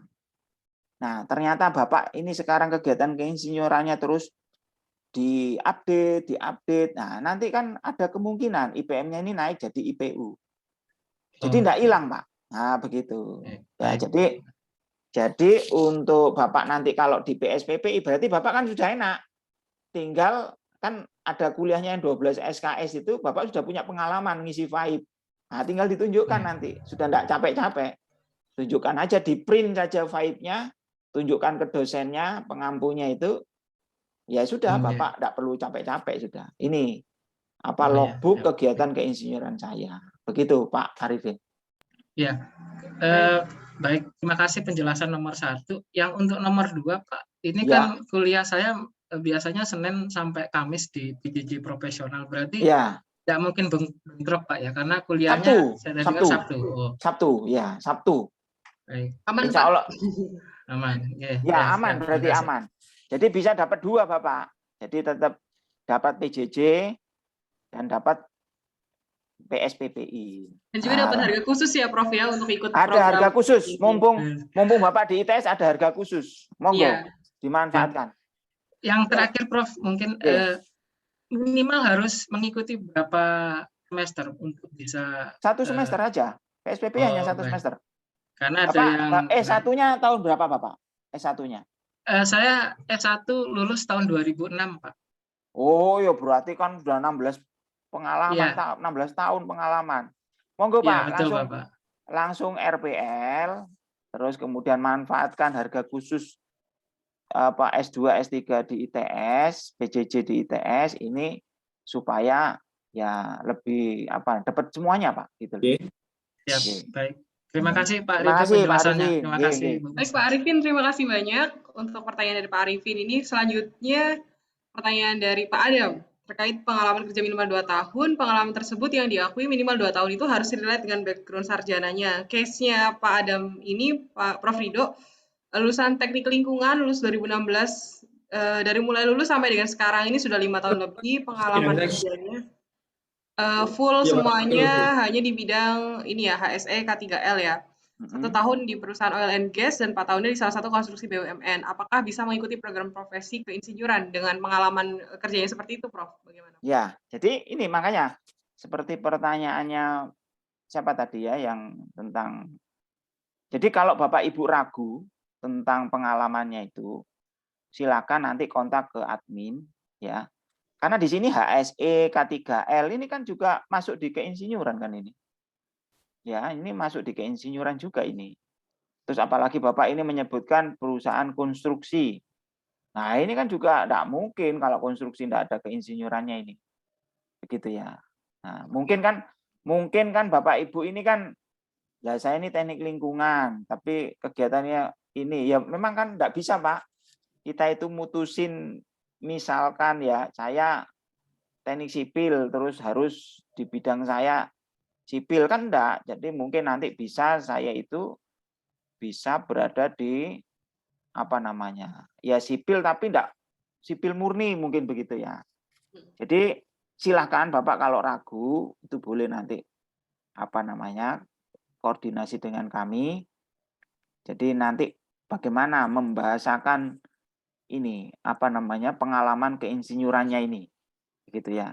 Nah, untuk yang 2 tahun silahkan memang betul-betul karena begini Bapak Ibu, kenapa sih undang-undang menyebutkan seperti itu? Ya kan? Jadi memang kita itu memang jam terbangnya ya yang dinilai. Begitu ya, jam terbangnya. Sehingga karena apa? Kan Bapak Ibu pada prinsipnya kan nanti melayani. Nah, ini kan kalau kita melayani jam terbangnya kurang ya kan. Nah, ini kan apalagi kalau kita ini insinyur ini kan berhubungan dengan hajat hidup orang banyak. Ya, jadi kalau misalkan 2 tahun kurang 2 bulan ya ditunggu. Wong ini PSPP itu kan tiap semester. Ya, itu ada yang ngotot kemarin itu nyampaikan untuk ditunggu aja Mbak 1 semester atau 1 tahun. Ya kan. Jadi kan akumulasinya biar pas, nanti ikut di RPL juga enggak bingung karena nanti tugas-tugasnya itu sendiri pun kan juga tugas-tugas yang itu menggali kalau yang sudah jam terbangnya matang itu nanti mengekspresikan di tugas-tugasnya itu kan sangat mudah, sangat gampang sekali. Ya kan, memang kalau RPL itu kan mirip-mirip ya tinggal mengakui. Ya, tapi kalau kita memang tidak punya jam terbang, terus kita itu diminta tugas untuk menyampaikan itu, kan pusing itu, stres itu. Padahal RPL itu sebenarnya hanya refreshing sebenarnya ya kan. Nah itu. Jadi makanya syarat pengalaman kerja itu kalau saran saya dipenuhi supaya Bapak Ibu itu nanti tidak kuliah kayak seperti kuliah yang berat sekali. Padahal di RPL itu nanti tinggal kita itu memastikan pengalaman kerjanya itu. Nah, kalau memang sudah benar-benar jam terbang pengalaman kerjanya kan sudah kayak refreshing, kayak jalan-jalan aja itu kuliah itu, ya kan? Kayak senang-senang aja, kayak hari raya begitu ya. Nah, begitu. Oke, baik. Oke. Terima kasih, Prof. Rido. Selanjutnya ini Prof. Rido. Ya. Pak Rais, ini pertanyaannya sepertinya sudah dijawab sebelumnya. Ya, sudah ini sudah. Ya, oke, bisa next. Next pertanyaannya. Oke, Pak Firman, apakah lulusan teknik dari luar negeri tetap bisa mengikuti PPI, Pak? Apakah ada biaya tambahan atau penyetaraan atau sejenisnya? Terima kasih. Jadi kalau untuk luar negeri, silakan Bapak Ibu, itu kan kalau di luar negeri itu kan biasanya kalau kami ya, sekolah di luar negeri untuk bisa diakui di ITS itu kan disetarakan dulu di kementerian ya. Jadi sudah terakreditasi atau tidak begitu ya. Nah, itu silakan diurus itu dulu. Ya, jadi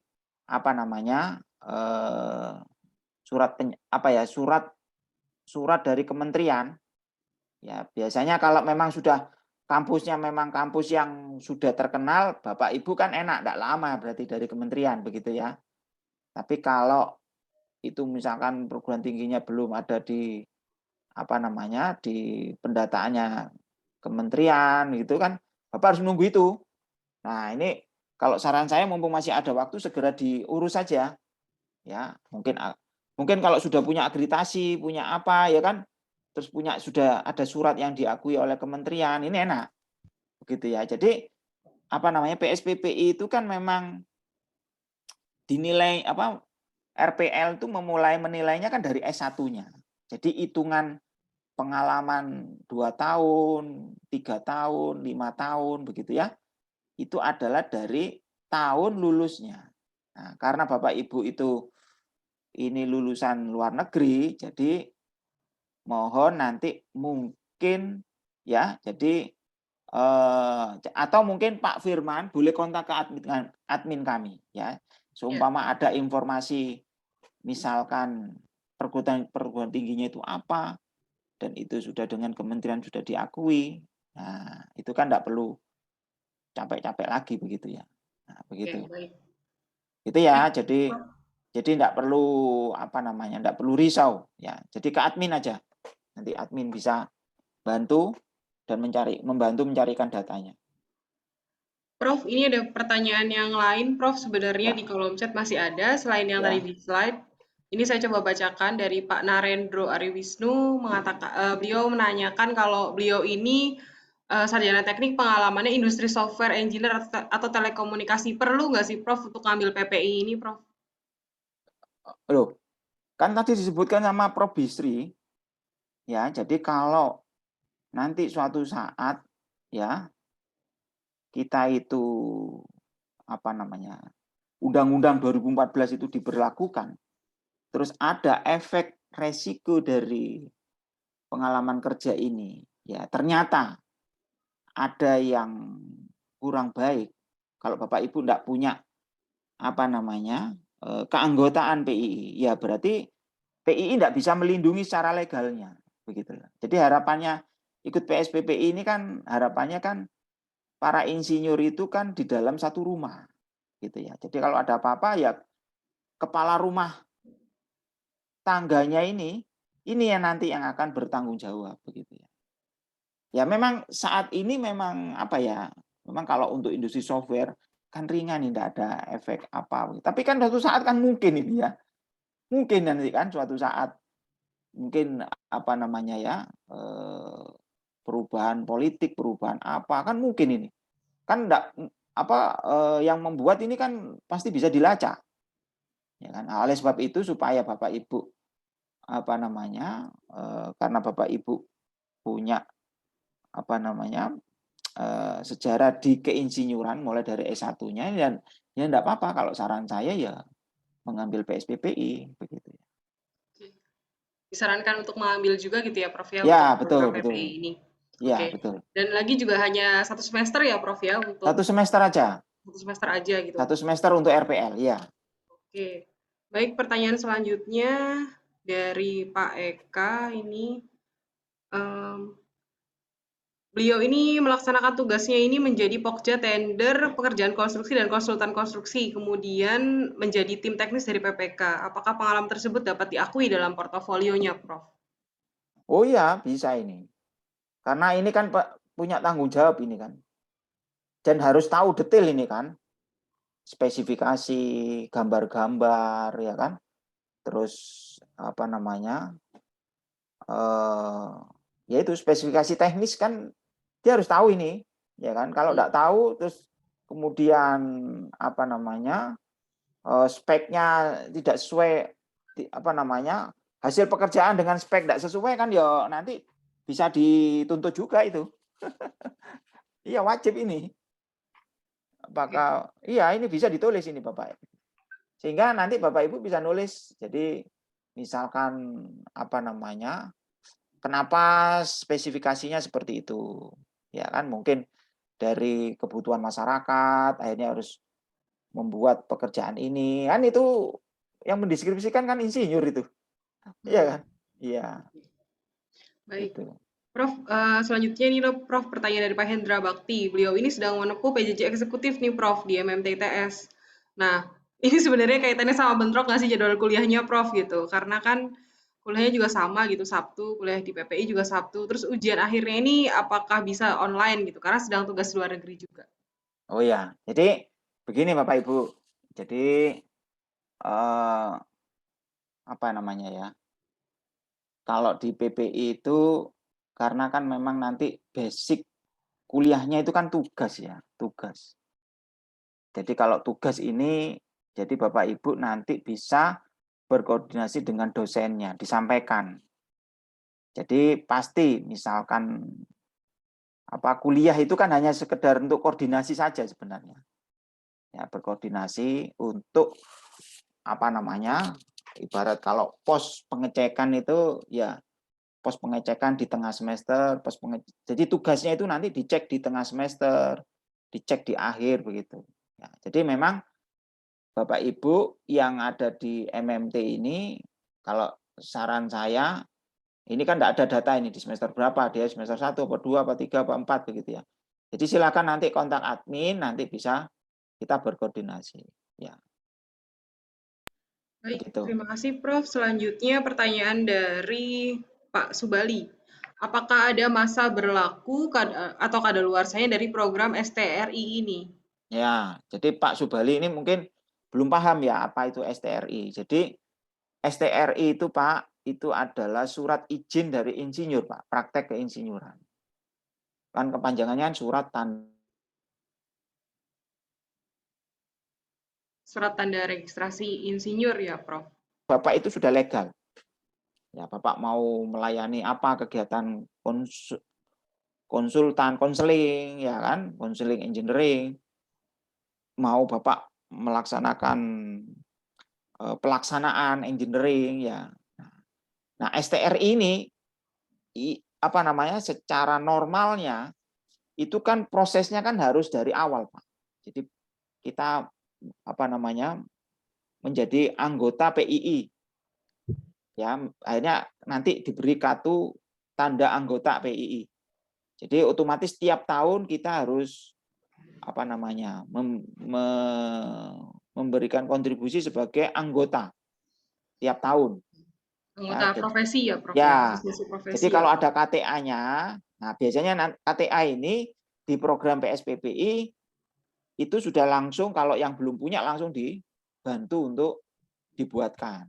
Melalui Nah, PSPPI ini ya, Prof ya. ya di PSPPI itu kalau yang baru nggak ngerti apa-apa itu KTA-nya dan STRI peralihannya kalau memang masih berlaku itu kita uruskan. Karena apa? STRI itu prosesnya memang harus PSPPI dulu ya sampai nanti dapat surat ya, surat yaitu sah untuk menggunakan gelar insinyur itu.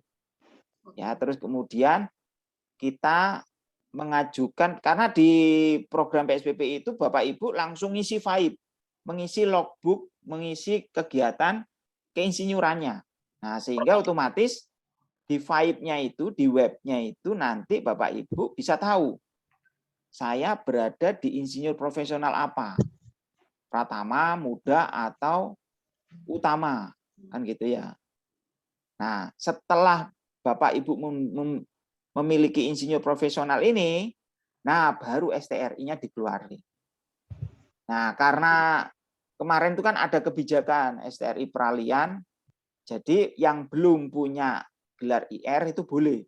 Nah, ini makanya di PSPPI kita bantuin untuk di PPSI ITS itu bisa diuruskan STRI-nya sekalian, begitu Pak. Jadi angkatan ganjil kemarin itu satu angkatannya langsung keluar STRI-nya semua itu. Jadi memang pelayanan kami gitu ya. Jadi silahkan Bapak Ibu kalau normalnya STRI itu ya harus diurus dulu, harus ikut PSPPI,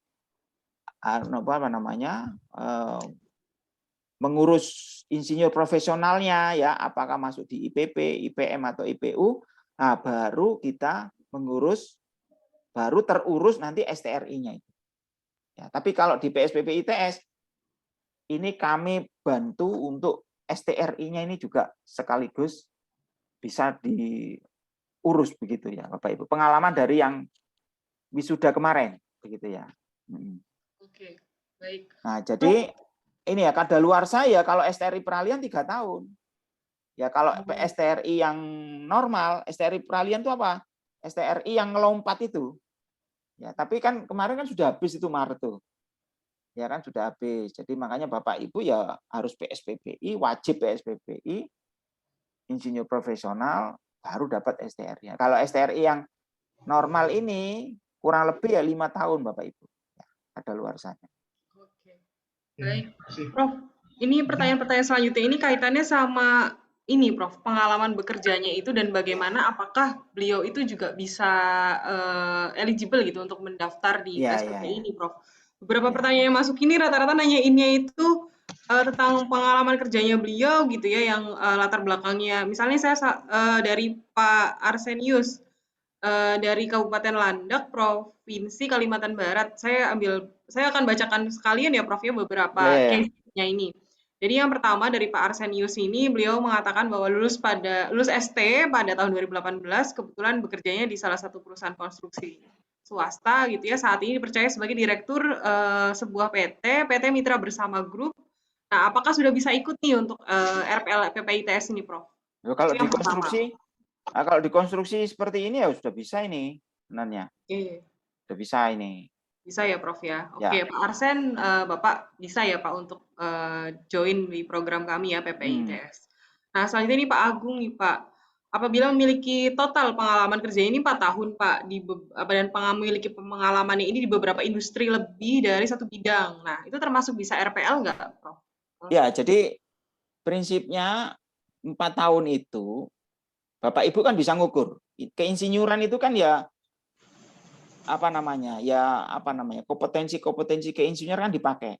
Ya, bukan kan bisa membedakan dengan kompetensi yang level kualifikasinya di bawahnya begitu ya. Jadi memang perlu pemikiran, perlu sains, perlu sains ya, perlu gambar, perlu ini begitu ya, kan bisa mengukur itu. Tapi kalau memang Bapak Ibu ragu ya, silakan nanti bisa kontak ke admin begitu ya. Oke.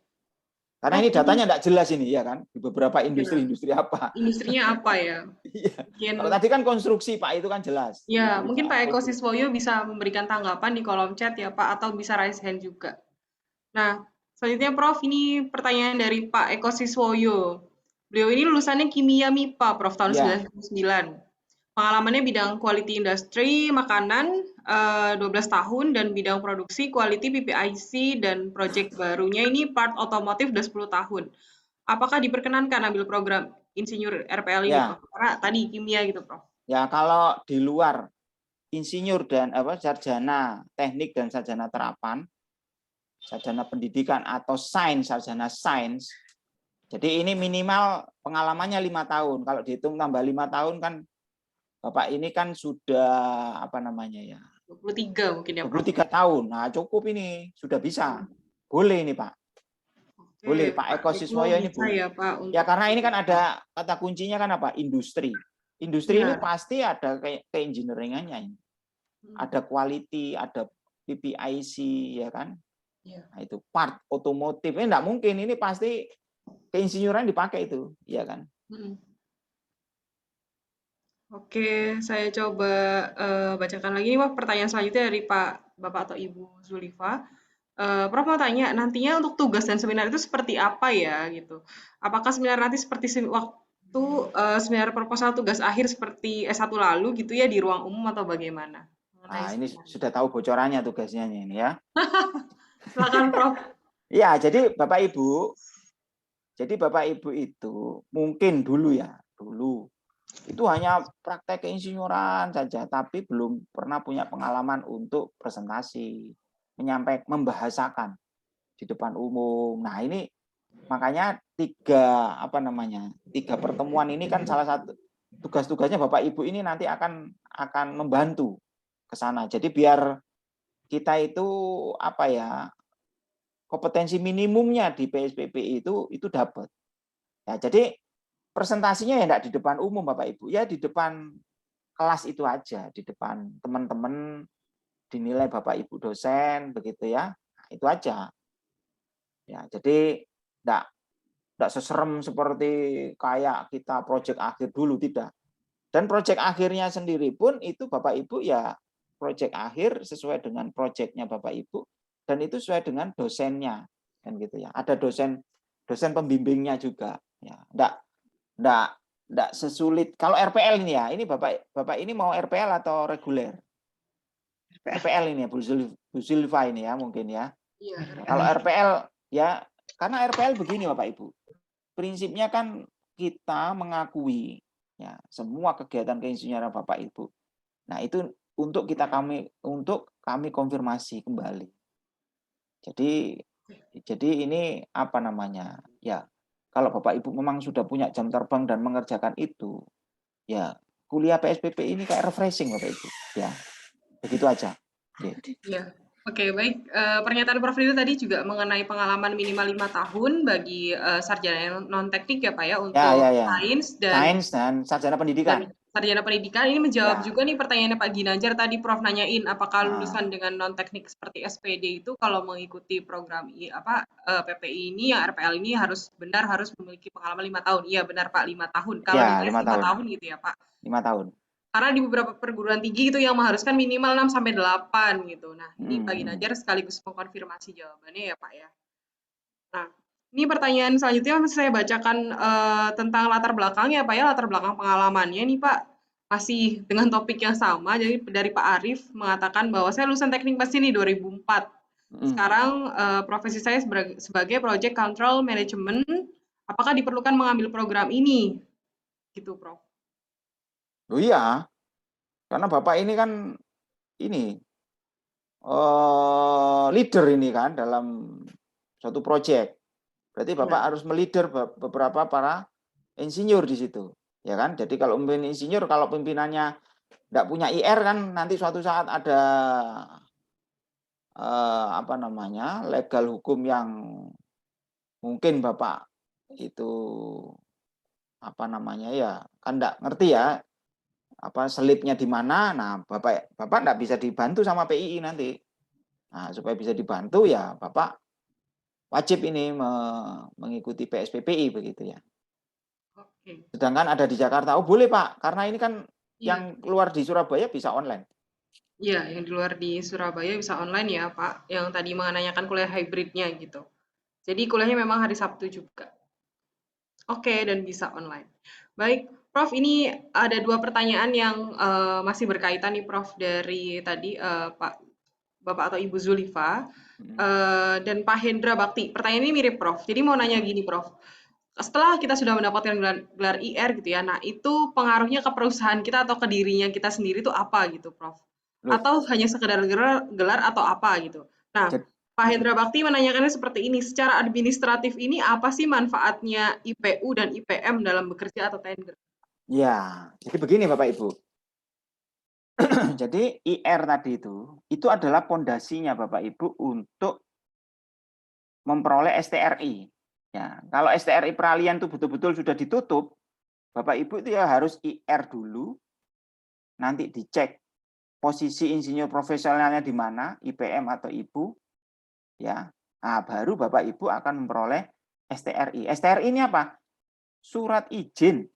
Ya, surat izin Bapak Ibu bisa legal ya menggunakan kompetensi keinsinyurannya itu. Ya, jadi kalau Bapak Ibu tidak punya legal, ya perusahaannya Bapak Ibu ya kayak bayar insinyur tidak ada legalnya. Ya kan. Jadi IR ini adalah apa namanya? Start awalnya. Nah, karena di ITS itu ada program untuk sekaligus STRI-nya ini diterbitkan begitu ya. Asalkan kita sama PII masih diizinkan, kita keluarkan itu Bapak Ibu. Ya. Jadi yang paling penting itu kan nanti kan ujungnya itu STRI Bapak Ibu.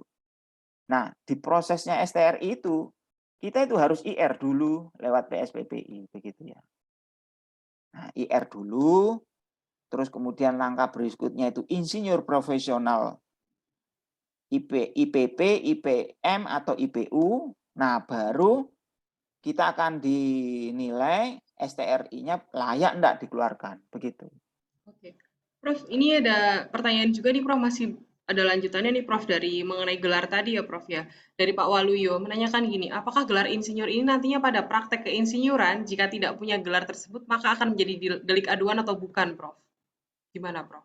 Iya itu. Jadi paling penting itu nanti Bapak Ibu bukan IR-nya tapi ditanya, STRI-mu ada enggak?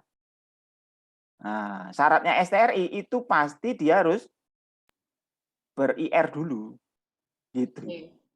Ya, jadi kalau Bapak sudah ada IR-nya, nah itu kan apa namanya? Ada potensi bahwa STRI-nya pasti ada ini. Karena Pak, oh ini jangan ngurus IR. Sudah ada IR-nya ini pasti dia sudah tahu dia akan ngurus STRI-nya. Kan gitu. Ya, jadi memang ini ya, jadi memang Bapak Ibu nanti di PSPPI itu akan sangat paham banget. Ya, sangat paham banget kenapa kita harus apa namanya? Punya IR ini. Ya, jadi memang proses kedepannya itu supaya memang kita itu mempunyai surat izin surat legal ya, surat legal untuk praktek insinyur ini. Ya. Gitu. Jadi ini ya Prof ya termasuk juga mendapat perlindungan betul. Lewat asosiasi itu ya Prof ya? Ya, PII nanti yang akan hukum PII itu nanti yang akan membantu kita. Tidak dibiarkan kita itu nanti kalau ada apa-apa itu tidak dibiarkan. Oke, baik. Prof, sebelum ke pertanyaan yang lain yang dari kolom chat, saya persilakan kepada Pak Bobi untuk menanyakan langsung. Pak Bobi, silakan boleh menyalakan mikrofonnya. Iya, terima kasih Mbak Mizati. Kedengaran suara saya Mbak? Oke, aman Pak Bobi. Assalamualaikum Prof Rido. Prof, sebelumnya saya sudah konsultasi ke Prof Rido melalui WA kemarin Prof. Iya. Yang ingin saya perjelas lagi Prof, mumpung saya bisa komunikasi langsung dengan Prof Rido. Ketika nanti saya mendaftar PII gitu Prof, itu untuk penentuan bidang peminatan, karena latar belakang saya analis laboratorium begitu Prof ya, di offshore itu penentuan bidang keminatannya itu nanti saya jatuh kemana Prof ya? Maksudnya itu ditentukan dari mana begitu? Apakah saya... S1-nya apa Pak Bobi? S1 saya MIPA Kimia, S2 saya MIPA Kimia juga Prof. Oh iya. Pengalaman berarti sudah lewat 5 tahun ya? Kalau pengalaman secara legal, Prof, artinya yang punya surat keterangan gitu ya, Prof ya, itu 5 tahunan, Prof. Tapi kalau yang tidak ada suratnya, artinya kan saya juga kadang pindah-pindah kerja gitu, Prof ya, tergantung proyek gitu. Terkadang itu tidak ada surat pengalaman kerjanya gitu, Prof. Yang ada yang secara legal itu ya 5 tahunan begitu, Prof. Itu bagaimana, Prof? Ya, jadi kalau saran saya, ya, jadi sebenarnya kan yang tidak legal itu kan memang untuk diakui, untuk ditulis kan memang enggak ini ya. Tetapi kalau Pak Bobi masih memungkinkan, ya bisa misalkan mengkontak siapa untuk pekerjaan ini itu memang apa namanya, ini memang saya yang mengerjakan begitu ya, itu enggak apa-apa, ditulis saja ya, misalkan menyusul begitu ya, surat pengakuannya menyusul ya. Terus kemudian nanti untuk bidangnya Pak Bobi silakan ya, karena Pak Bobi itu ada di offshore ya, offshore. Iya benar Prof, di Ya, offshore. berarti kelautan ya, kelautan. Laboratorium biodiesel Prof, kita di tengah laut gitu Prof. Oh iya. Ya, jadi nanti kan berarti nanti hubungannya kan dengan teknik kelautan, teknik ya. Kalau di fakultas kan fakultas teknik kelautan ya. Bukan teknik kimia Kak Prof, karena kan tetap teknik kimia ya. Oh iya enggak apa-apa. Iya. Maksud teknik saya kimia kan masih ada itu. Jadi bidang teknik kimia, teknik kelautan, ITS masih ada. Kemarin tuh ada yang bertanya, teknik perminyakan enggak punya ITS. Enggak bisa menerima kalau teknik perminyakan. Tapi kalau masih teknik kimia, terus teknik kelautan begitu ya. Memang kalau ada di situ ya kami masih bisa melayani begitu. Berarti penentuan bidang peminatan itu dari saya sendiri gitu Prof, atau iya dari dari pengalaman kerjanya itu. Kan nanti ada tes wawancara ya dengan dosen pewawancara. Jadi dari dosen itu nanti akan disampaikan bahwa oh ini bisa diterima atau tidak begitu kan. Kan masih ada tes wawancara itu. Pak Bobi. Iya, Nah, jadi data-data yang Pak Bobi yang tidak legal itu, yang sebenarnya Pak Bobi mengerjakan itu diusahakan dulu, diupayakan. Siapa tahu jam terbangnya jam praktek keinsinyurannya itu bisa terakumulasi lebih baik, lebih banyak lagi jamnya. Ya, sehingga bagaimana Pak Bobi? Iya, Prof. Kalau untuk ini Prof, kalau untuk proyek tesis kemarin Prof, itu apakah bisa diakui sebagai keinsinyuran juga Prof? Karena kemarin kan waktu tesis saya mengerjakan tesis itu di Monash University Melbourne Australia gitu Prof. Oh, itu ini juga yang Melbourne ya. Nah. Iya, itu kan ada keinsinyurannya kan tinggi tuh. Keinsinyurannya kan tinggi ya. Ah, boleh. Iya, tentang gas storage juga itu Prof. Boleh, itu bisa diakui Prof ya? Iya, boleh ditulis juga. Boleh ditulis. Oh, iya, oke. Ditulis siap, di Prof. riwayatnya itu, ya. Oke. Terima kasih banyak, Prof. Ya, pokoknya intinya apa ya? Kita kan merekam kegiatan keinsinyuran kita. Karena kan itu untuk diri kita sendiri, gitu loh, Pak Bobi. Ya, jadi sudah kita latihan percaya pada diri sendiri bahwa saya membantu melayani masyarakat dengan kompetensi saya, dan ternyata kompetensi saya ini membantu ke bidang keinsinyuran apa. Misalkan Pak Bobi di MIPA, tapi ternyata membantu ke teknik kimia. Ternyata di situ. Ya enggak apa-apa, berarti kan Pak Bobi sudah punya jam terbang di situ. Ya kan? Ya itu yang perlu diungkap. Ditulis, Pak. Ditulis ada buktinya, ada buktinya. Nah, RPL kan itu, Pak, mengakui itu. Nah, nanti di kuliah RPL 3 minggu, itu kan Bapak Ibu dosen bisa mengkonfirmasi begitu loh ya. Begitu. Oke, baik. Pak Bobi, semoga cukup menjawab ya, Pak ya. Cukup Pak Bobi? Ya, cukup Ya, sangat cukup. Baik. Prof. Saya berikan kesempatan kepada Pak Reza untuk bertanya langsung. Silakan Pak Reza. Assalamualaikum, selamat pagi Prof. Selamat pagi. Yang ingin saya tanyakan begini Prof, saat ini kan saya sedang bekerja di perusahaan manufacturing selama 13 tahun. Cuman karena ada kebanyakan proyek saya kan sebagai leader project, jadi pindah-pindah. Cuman ada pertanyaan saya seperti ini Prof. Saya ini ada planning untuk pindah ke suatu perusahaan dari manufacturing ke food and beverage. Apakah untuk mengambil sertifikat ini masih bisa ya Prof ya? Karena kan setahu saya itu kan ada izin dari perusahaan tersebut yang lama untuk kita mengambil sertifikat ini, Prof. Ya. Nah, yang paling penting ini Pak, tadi itu. Bapak setelah S1, Bapak kan punya praktek keinsinyuran berapa belas tahun tuh? 13 tahun tuh. Nah, itu kan berarti Bapak sudah punya jam terbang itu di situ. Ya kan? Nah, itu yang harus dituangkan di CV-nya Bapak. Bapak teknik apa itu? Teknik mesin, Prof. Nah, apalagi itu sudah. Jadi nanti dari lulus 13 tahun di manufacturing, nah itu Bapak sudah bisa IR itu sudah. Nanti diakui IR, nah Bapak nanti tinggal lanjutin, logbook kegiatannya itu dirangkum di FAIP, nah itu Bapak nanti insinyur profesionalnya apa? Pratama, muda atau utama? Ya kan, madya atau utama? Nah kan itu. Nah nanti kalau ternyata di madya, ya berarti kan IR, IPM, nah tinggal STRI-nya seperti apa. Tapi kalau Bapak di PSPP ITS, insya Allah nanti STRI-nya kan akan dibantu begitu. Baik, Prof. Berarti tidak ada hubungannya, Prof, ya, untuk antara ke perusahaan lama dan perusahaan baru ya, Prof? Tidak ada. Kita tidak ngurusi itu. Oh iya. Kita ngurusi Bapak sudah punya jam terbang keinsinyuran itu berapa waktu. Itu karena kan metode PSPP ITS itu kan rekognisi pembelajaran lampau. Nah, pembelajaran lampaunya Bapak itu kan lewat pengalamannya itu. Nah, itu yang kita nanti akui.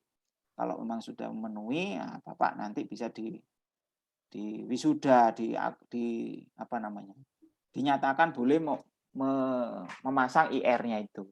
Oh, baik, Prof. Terima kasih.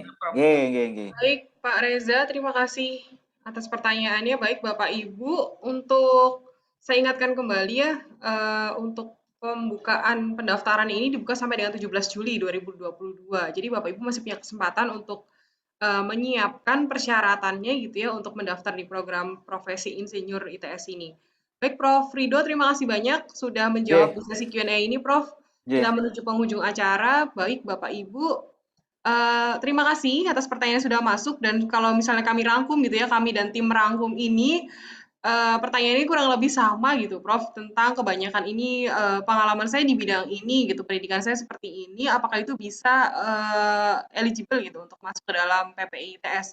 Nah, kami sarankan kepada Bapak Ibu ini untuk bisa berkonsultasi langsung kepada tim kami dan bisa bergabung ke dalam grup WhatsApp yang sudah kami kirimkan linknya di kolom chat, dan Bapak Ibu bisa kontak tim kami ya, tim admisi kami di official PPI ITS di 081138006622. Silakan Bapak Ibu juga bisa tergabung terkoneksi dengan media sosial kami di Instagram @official MMT ITS. Bapak Ibu juga bisa DM ataupun chat WhatsApp kami ya Bapak Ibu melalui kontak-kontak yang sudah kami share dalam kolom chat. Baik Bapak Ibu, kami mohon maaf jika selama penyelenggaraan acara ini ada yang kurang berkenan, dan kami akan share materinya melalui grup WhatsApp, dan kami himbau kepada Bapak Ibu yang belum mengisi daftar hadir juga untuk mengisi daftar hadir, dan silakan bergabung kepada grup chat WhatsApp kami ya Bapak Ibu untuk program profesi insinyur untuk mendapatkan informasi-informasi mengenai pendaftaran program PPI ini. Dan kami ingatkan lagi untuk Bapak Ibu yang ingin bertanya gitu ya mengenai pengalamannya yang tidak terjawab pada sesi ini, misalnya tadi pengalaman kerjanya seperti itu gitu, dan kesesuaiannya untuk bisa masuk ke dalam program PPI ini bisa konsultasi dengan tim kami. Baik, kami tutup acara pada pagi sampai dengan siang hari ini. Terima kasih banyak atas perhatian Bapak Ibu, dan sampai jumpa. Selamat siang, dan kami ucapkan semoga Bapak Ibu bisa tergabung ke dalam program PPI ITS dan menjadi keluarga besar SIMT ITS. Terima kasih. Wassalamualaikum warahmatullahi wabarakatuh. Selamat siang, salam sejahtera untuk kita semua.